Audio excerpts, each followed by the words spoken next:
시간에는 자유의지와 구원 시리즈 중 하나로 내가 만일이라는 제목으로 묵상을 나누어 보도록 하겠습니다. 자, 자유의지와 구원. 하나님은 우리 인간을 하나님의 형상에 따라 지으셨습니다. 하나님의 형상이 무엇이냐? 하나님의 지정의, 하나님의 지성, 감성, 의지. 하나님이 지성과 감성과 의지라고 하는 지정의를 가지고 계시는데 인간을 하나님의 지정의에 따라서 창조하셨다라는 것이죠. 하나님은 자유의지를 가지고 계십니다. 따라서 하나님의 형상대로 지어진 우리 인간도 자유의지를 가지고 있다라는 게 당연한 귀결입니다. 다만 에덴 동산에서 선악을 알게 하는 나무의 열매를 먹음으로써 하나님의 형상대로 지어진 우리 인간의 지정의가 완전히 타락하게 되는 것이지요. 자, 완전히 타락했지만 그 골격은 유지하고 있더라. 그 틀은 유지하고 있는 것이고요. 자, 자유의지와 구원, 우리가 이걸 생각할 때 반드시 우리가 균형 있게 생각을 해야 되는 부분이 하나님의 절대 주권과 우리 인간의 자유의지, 이 두 가지 측면이 조화롭게 해석이 되어야만 한다라는 점이었습니다. 성경은 인간의 자유의지를 매우 존중하고 있다라는 점을 오늘 이제 얘기를 나누고자 내가 만일이라는 주제로 말씀들을 살펴보고자 합니다. 하나님은 우리 인간을 로봇으로 만들지 않으시고 자유의지를 가진 존재로 창조하셨습니다. 그래서 하나님은 억지로 우리를 구원받게 만드시지 않는 것이고요. 우리가 자발적인 어떤 의지에 따라서 하나님을 향해 나아오도록 이렇게 촉구하십니다. 하나님의 그 구원의 은총이 없이는 그 누구도 구원받을 수 없습니다. 그래서 기독교의 구원은 철저하게 자력 구원이 아니라 타력 구원입니다. 하나님을 몰랐던 공자, 석가모니, 소크라테스 이런 분들은 자력 구원의 길을 찾아서 나갑니다.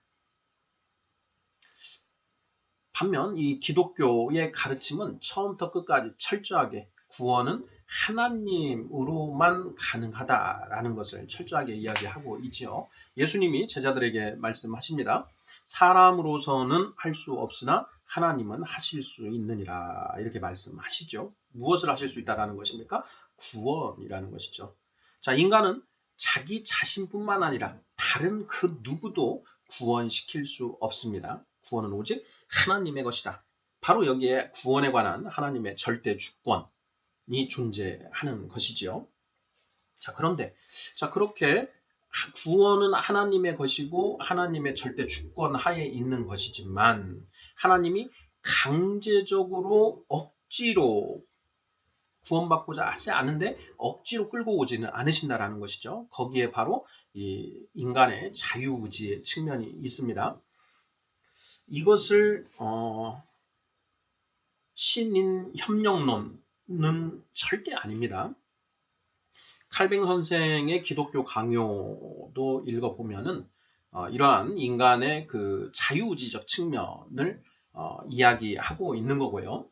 신인 협력론에 의한 어떤 그 구원론에 대한 비판에서의 그 협력이라고 하는 부분은 인간의 공로라는 부분이 이제 구원에 개입이 된다라는 것인데 그 공로가 무엇이냐? 선행을 쌓는 것. 그러니까 공적을 쌓는 것입니다. 선한 공적을 쌓는 것이 수반되어야만 구원받을 수 있다라는 것이 신인협력론의 핵심입니다. 우리가 하나님을 향해 나아가는 것, 이것 자체는 하나님 우리에게 바라시고 원하시는 것입니다. 그래서 그러한 부분은 신인협력론이 말하는 그러한 것과는 완전히 다르다라는 걸 우리가 알고 있어야 될 것 같고요. 자유의지와 구원 관련해서 내가 만일이라는 이제 주제로 오늘 나누고자 하는데요. 이와 관련해서 하고자 하는 핵심 요지는 그것입니다. 하나님이 우리에게 구원의 은총을 베풀어 주십니다. 구원의 길을 열어 주신다라는 것이죠. 그런데 인간의 자유의지가 어떻게 작동하느냐? 하나님이 주신 그 구원의 길, 그 길을 인간이 자기 의지에 기해서 그 길에 좌로도 우로도 치우치지 않고 나아가면 구원에 도달하는 것이고, 그렇지 않고 하나님의 그러한 은총을 저버리면 구원받지 못하게 된다라는 측면에서 인간의 자유의지가 작동하고 있다라는 것을 이야기하고자 하는 것입니다. 내가 만일이라는 그것과 관련해서 창세기 12장 3절 말씀을 한번 살펴볼 것이고요. 그리고 신명기 11장 26절로 28절 말씀을 살펴볼 계획입니다. 아울러서 갈라디아서 5장 16, 17, 18절 말씀을 살펴보겠습니다. 이 말씀들에 보면 내가 만일이라고 하는 표현들이 다 등장하는데요. 어떤 의미에서 그것이 등장하고 있는 것이고 그 말씀 속에서 인간의 자유의지가 어떻게 작동되고 있는지를 나눠보고자 합니다. 창세기 12장 3절 말씀, 2절부터 3절 말씀 읽어보겠습니다. 내가 너로 큰 민족을 이루고 내게 복을 주어 내 이름을 창대하게 하리니 너는 복이 될지라. 너를 축복하는 자에게는 내가 복을 내리고 너를 저주하는 자에게는 내가 저주하리니 땅의 모든 족속이 너로 말미암아 복을 얻을 것이라 하신지라. 이렇게 되어 있습니다. 여호와 하나님께서 아브라함에게 지금 하시는 말씀입니다. 그런데 여기에서 3절 말씀에서 너를 축복하는 자에게는 내가 복을 내리고 너를 저주하는 자에게는 저주를 내릴 것이다 라고 하는 이 옵션이 있습니다. 자, 아브라함이 복의 근원입니다. 그런데 그 아브라함이 만나는 이제 사람들이 있는 것이죠. 그런데 그 만나는 사람들 중에 아브라함을 저주하는 사람이 있고 아브라함을 축복하는 사람이 있을 것이라는 것이죠. 자, 그랬을 때 그 축복할 것이냐 저주할 것이냐 이 부분은 그 사람들의 자유의지에 의한 스스로 결정할 부분이라는 것이죠. 하나님 그 부분을 강제하셔서 그래 너는 축복, 너는 저주하는 말을 하게 만드시지 않는다라는 겁니다. 억지로 만드시지 않는다라는 것이죠. 너를 축복하는 자에게는 내가 복을 내리고 너를 저주하는 자에게는 내가 저주하리니 여기에서 아브라함을 대하는 자들의 자유의지가 작동하고 있다는 것입니다. 신명기 11장 26, 27, 28절을 보도록 하겠습니다. 읽어보겠습니다. 내가 오늘 복과 저주를 너희 앞에 두나니 너희가 만일 내가 오늘 너희에게 명하는 너희의 하나님 여호와의 명령을 들으면 복이 될 것이요. 28절 너희가 만일 내가 오늘 너희에게 명령하는 도에서 돌이켜 떠나 너희의 하나님 여호와의 명령을 듣지 아니하고 본래 알지 못하던 다른 신들을 따르면 저주를 받으리라. 내가 오늘 복과 저주를 너희 앞에 두나니 복과 저주를 너희 앞에 둔다. 바로 율법을 말하는 겁니다. 하나님이 율법을 이스라엘 유대인들에게 선물로 주시면서 너희가 만일이라는 조건을 제기하고 계신다라는 것이죠. 자, 율법은 선한 것입니다. 이 율법은 우리를 구원으로 인도하는 분명히 선한 그런 구원의 통로가 되는 것이 분명합니다. 다만 우리 타락한 인간의 어떤 자발적인 인간 스스로의 어떤 의지만으로는 그 율법을 온전히 순종해 낼 수 없더라 하는 그런 한계가 존재하지만 율법 그 자체는 선한 것이다. 사도 바울 선생도 로마서에서 율법은 선한 것이다 라고 선포하고 있지 않습니까? 율법을 하나님이 이스라엘 백성들에게 모세를 통하여 주시면서 너희가 만일 이 명령을 들으면 복이 될 것이요 이 명령을 떠나면 저주를 받을 것이다. 이렇게 말씀하시죠. 율법을 주셨습니다. 만약 율법을 아예 하나님이 안 주셨다. 그러면 이스라엘 백성들에게 구원의 길은 아예 없는 것입니다. 바로 여기에 하나님의 절대 주권이 존재하는 것입니다. 자, 그리고 인간의 자유의지는 어디에 있느냐? 그 율법을 받았는데 그 율법에 순종할 것이냐? 율법에 불순종할 것이냐? 바로 이 부분은 인간, 각 사람이 자기 스스로 결정해서 나아가는 부분이다 라는 것입니다. 바로 여기에 자유의지가 작동하는 것이죠. 다음 갈라디아서를 보도록 하겠습니다. 갈라디아서 5장입니다. 5장 16, 17, 18절인데요.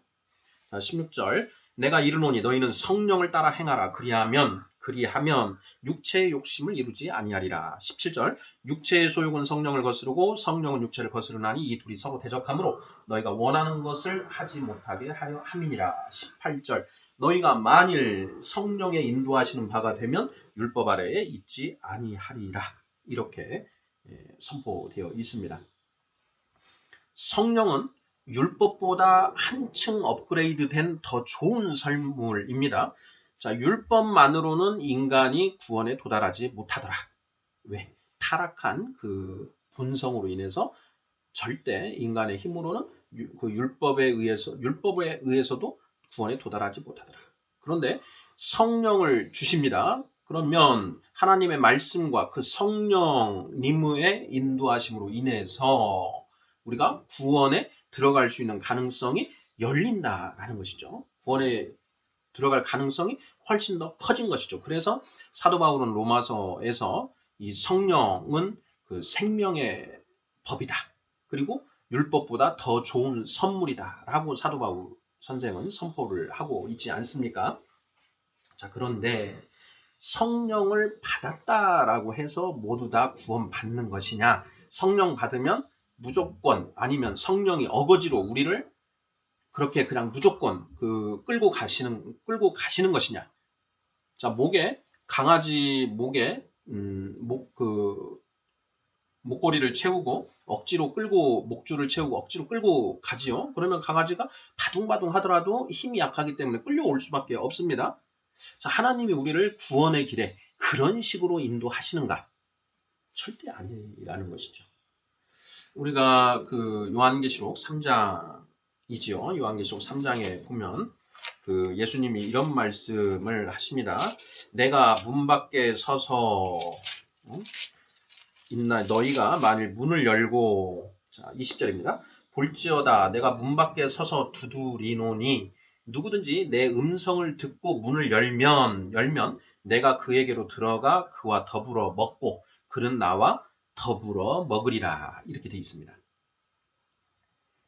21절도 마찬가지죠. 이기는 그에게는 내가 내 보좌에 함께 앉게 하여 주기를 내가 이기고 아버지 보좌에 함께 앉은 것과 같이 하리라. 여기에서 이기는 자가 있으면 지는 자도 있는 것이죠. 이기고 지는 것. 이길 수 있는 힘을 하나님은 우리에게 이미 다 주셨습니다. 이길 수 있는 모든 수단, 방법, 성령의 검, 곧 하나님의 말씀 이런 걸 주셨고 나아가서 그 말씀을 헤아려 알 수 있는 성령까지 우리에게 주신 것이죠. 말씀과 성령을 우리에게 주셨습니다. 그러면 그 말씀과 성령으로 우리는 얼마든지 싸워 이길 수 있는 것이죠. 그런데 그 말씀과 성령을 들고 싸울 것이냐 싸워 말 것이냐 그리고 싸워서 이길 때까지 싸울 것이냐 아니면 결국 지고 말 것이냐 이 부분은 우리 인간의 몫이라는 것입니다.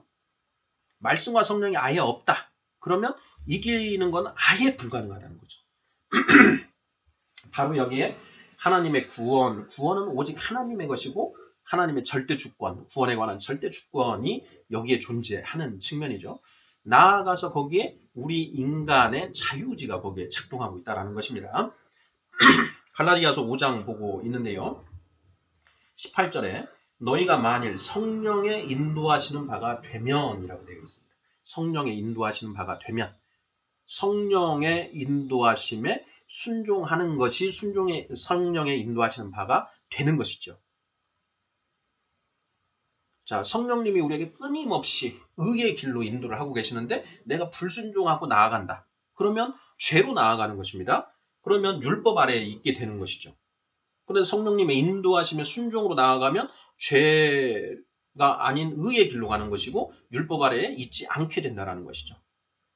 바로 율법 아래에 있지 않는다라는 것이 복을 받은 것이고 구원받는 것입니다. 성령님의 인도하심에 순종할 것이냐 불순종할 것이냐, 그것은 우리에게 달려있다. 우리 각자에게 달려있다. 바로 여기에 하나님이 우리에게 주신 자유의지가 작동하는 부분이라는 것입니다.